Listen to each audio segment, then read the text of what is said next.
आक्तवाडे पवार कुटुंबाचा जेजुरी शिखरकाठी सोहळ्यात मानाचा सहभाग।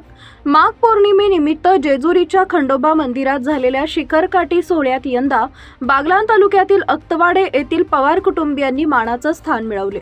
गेल्या अनेक पिढ्यांपासून आक्तवाडे गावातील पवार कुटुंबीय या पवित्र सोहळ्यात आपला मान राखत आले। जेजुरी माघ पौर्णिमेच्या दुसऱ्या दिवशी होणाऱ्या या काठी टेकविण्याच्या मानाच्या कार्यक्रमात संगमनेरचे होलम, सुप्याचे खैरे, जेजुरीचे होळकर व आक्तवाडेचे पवार यांच्यासह विविध गावातील काट्या सहभागी झाल्या होत्या। यामध्ये आक्तवाडे येथील काठीनं दुसऱ्या क्रमांकाचा मान मिळवत श्री खंडेरायाच्या चरणी नतमस्तक होत तालुक्यातील जनतेसाठी आशीर्वाद मागितले। होलम राज्याच्या काठीनं पहिला मान पटकावत सकाळी 11 वाजता शिखराला काठी टेकवली। त्यानंतर आक्तवाडे पवार कुटुंबियांच्या मानाच्या काठीनं शिखराला स्पर्श करत भाविकांच्या जयघोषात व भंडाराच्या उधळणीत सोहळ्यात उत्साह दिसला। यंदा सुमारे 50 गावच्या काठ्यांनी या सोहळ्यात सहभाग घेतला।